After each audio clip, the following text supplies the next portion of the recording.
Hello नमस्कार मित्रों, आप सभी का आपके अपने चैनल जीपी इंस्पायर्ड में स्वागत है। मित्रों, आजकल जिससे भी मिलो वह केवल अपने दुख की बात करता है। कोई अपने आर्थिक दुख की बात करता है, कोई अपने पारिवारिक दुख की बात करता है, तो कोई अपने शारीरिक दुख की बात करता है।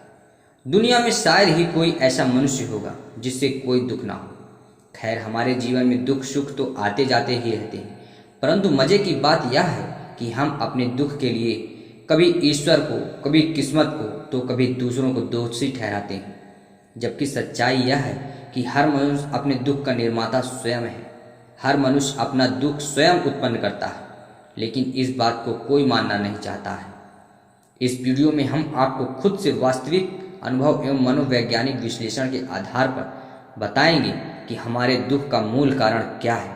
तो वीडियो में अंत तक बने रहे। मैं आपको विश्वास दिलाता हूं कि आपके मन में उठ रहे सारे प्रश्नों के जवाब इस वीडियो में मौजूद हैं।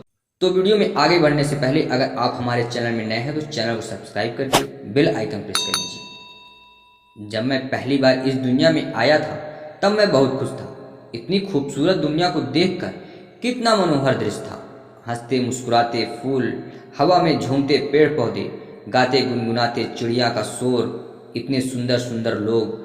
मुझे बहुत अच्छा लगा कि उस दुनिया में आकर मैंने मन ही मन ईश्वर को शुक्रिया अदा किया इतनी खूबसूरत दुनिया बनाने के लिए। परंतु धीरे धीरे जब मैं बड़ा हुआ और थोड़ी समझ हुई तो मैंने यह नोटिस किया कि पता नहीं क्यों मनुष्य अपने जीवन में खुश नहीं है।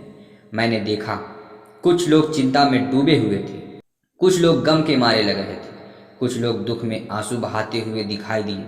मैंने कुछ लोगों को यह भी कहते हुए सुना कि दुनिया में केवल दुख ही दुख है। कुछ लोग तो ईश्वर को कोस भी रहे थे कि ईश्वर ने उनकी जिंदगी को दुखों से भर दिया है। उनकी बातें सुनकर मुझे बड़ा आश्चर्य हुआ। मैंने सोचा कि ईश्वर भला ऐसे कैसे कर सकता है। मैंने तो सुना था कि ईश्वर मंगल करता, दुख हरता, कृपा निधान, उद्धार करता और दया का सागर है। फिर इतना सुंदर मनुष्य बनाकर उन्हें इतनी पीड़ा, उतना दुख देना, यह तो कोई दया की बात नहीं हुई। मैंने तो सुना था कि ईश्वर बड़े महान और महाज्ञानी हैं, फिर इतना सुंदर संसार बनाकर उसे दुखों से भर देना, यह तो कोई बुद्धिमानी की बात नहीं हुई। लोगों का दुख देखकर मैं हमेशा यही सोचा करता हूँ। तभी से मैंने दुनिया से सीखना शुरू कर दिया, जीवन को समझना शुरू कर दिया, क्योंकि लोगों का दुख देखकर मुझे भी दुख होता था। इसलिए मुझे किसी भी हाल में इस प्रश्न का उत्तर ढूंढना था कि मनुष्य के जीवन में इतना दुख क्यों है। आखिर मनुष्य इतना दुखी क्यों है। मैंने इस प्रश्न का उत्तर ढूंढने के लिए अपने दुखों को भी गहराई से विश्लेषण किया, अपने आसपास के दूसरे मनुष्यों के दुखों पर भी काफ़ी रिसर्च किया। और आज जब मैं जीवन को काफ़ी हद तक समझ गया हूँ तो मुझे अपने प्रश्न का उत्तर मिल गया है। अब मैं जान गया हूँ कि जीवन में दुख नाम की कोई चीज़ नहीं है। जीवन तो बहुत शानदार घटना है। दुख तो मनुष्य अपने लिए स्वयं पैदा करता है। दोस्तों, मैं जानता हूं कि आप लोग इस बात पर यकीन नहीं करेंगे, क्योंकि मुझे कुछ सालों पहले भी मैं भी आपकी तरह सोचता था। आपकी तरह मैं भी सोचता था कि मेरे जीवन में केवल दुख ही दुख है। कभी गरीबी का दुख, कभी दिल के टूटने का दुख, कभी असफलता का दुख, तो कभी किसी अपनों को खोने का दुख। हम खुद ही अपने लिए सुख या दुख चुनते हैं। हमारे दुख का एकमात्र कारण है हमारे स्वभाव और प्रकृति के नियमों के साथ संतुलन ना होना। हमारे धर्म ग्रंथों में काम, क्रोध, लोभ, मोह और अहंकार को मनुष्य के दुख का मूल कारण बताया गया है और मनुष्य के इन पांचों विकारों से छुटकारा पाने की भी बात कही गई। लेकिन मैं इनसे छुटकारा पाने की बात नहीं करूँगा, क्योंकि मुझे पता है कि आज के समय में इन पांचों विकारों से परे होना किसी भी मनुष्य के लिए लगभग असंभव बात है। इसलिए मैं आज बात करूँगा हमारे जीवन और प्रकृति के बीच संतुलन की।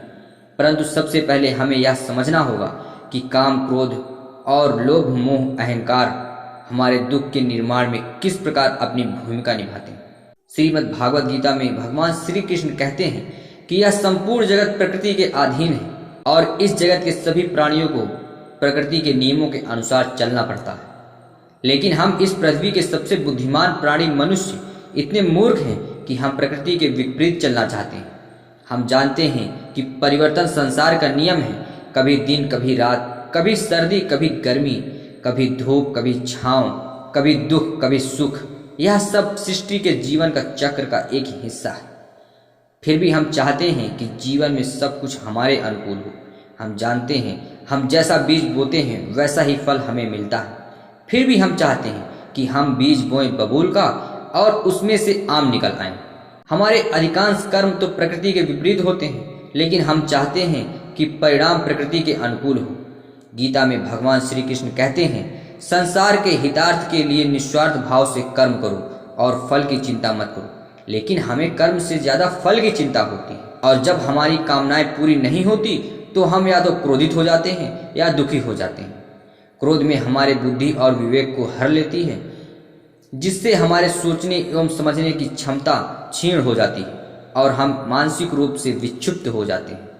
तत्पश्चात एक विक्षिप्त मानसिकता वाला मनुष्य मन, कर्म और वचन से जो भी करता है वह उसके दुख को और भी ज्यादा बढ़ाने वाला होता है। अब आप खुद सोचिए कि हमारे दुखी होने के लिए कौन दोषी है। हालांकि ऐसी बात भी नहीं है कि हमारी इच्छाएं पूरी नहीं होती। हमारी कई इच्छाएं पूरी भी होती हैं, लेकिन जब हमारी इच्छाएं पूरी हो जाती हैं तो हमारा लोभ और बढ़ जाता है, जो आगे चलकर मोह का रूप ले लेता है। मोह का वास्तविक अर्थ होता है भ्रम, यानी हमें यह भ्रम हो जाता है कि हम किसी चीज के मालिक हैं। मोहवश हम संसार के भौतिक चीजों से अपना अस्तित्व जोड़ लेते हैं, जबकि गीता में भी कहा गया है कि परिवर्तन संसार का नियम है। जो आज तुम्हारा है वह कल किसी और का, और जो कल किसी और का है वह किसी और का होगा। लेकिन फिर भी हम चाहते हैं कि हम जो चाहें वह हमेशा के लिए हमारी हो जाए, और जब ऐसा नहीं होता तो हम दुखी हो जाते हैं। भाग्य की वजह से नहीं, बल्कि इन बातों की वजह से लोग गरीब हैं। भ्रम से याद आया कि हमारा सबसे बड़ा भ्रम तो हमारा अहंकार है, जो हमारे दुखों का सबसे बड़ा कारण है। अहंकार में हम अपने अस्तित्व को सृष्टि के मूल प्रकृति से तोड़ लेते हैं। हम स्वयं को सबसे अलग और सबसे बड़ा समझने लगते हैं। लेकिन जब हमारा भ्रम टूटता है तब हमें पता चलता है कि हमारी औकात दुनिया में एक तिनके से ज्यादा कुछ भी नहीं।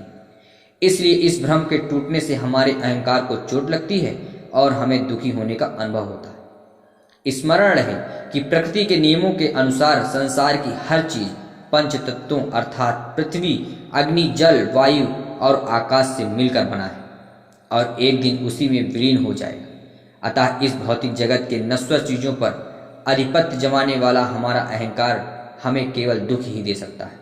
इस प्रकार दोनों ही परिस्थितियों में हम अपने लिए केवल दुख ही पैदा करते हैं। हालांकि दुख भी कोई स्थायी दुख नहीं होता, यह एकमात्र नकारात्मक विचार होता है जिसे हम चाहें तो सकारात्मक विचार में बदल सकते हैं। परंतु हम दुख के असली कारण को समझने के बजाय यहाँ भी एक भ्रम पाल लेते हैं कि यह दुख मेरा है। इसलिए फिर हम दुख को पकड़कर बैठ जाते हैं और दुख हमारा स्वभाव बन जाता है। तो अब सवाल यह उठता है कि हम इस दुख के भंवर से कैसे बाहर निकलें। आपकी प्रतिक्रियाओं और आपके पसंद के अनुसार हम जल्द ही इसके आगे की वीडियो लेकर आपके लिए प्रस्तुत होंगे। दोस्तों, आशा करता हूं कि आप समझ गए होंगे कि आप दुखी क्यों होते हैं और आपके असली दुख का कारण क्या है। परंतु फिर भी यदि आपके मन में कोई प्रश्न है तो हमें कमेंट कीजिए, वीडियो को लाइक करके चैनल को सब्सक्राइब कीजिए और बेल आइकन जरूर प्रेस करें। धन्यवाद।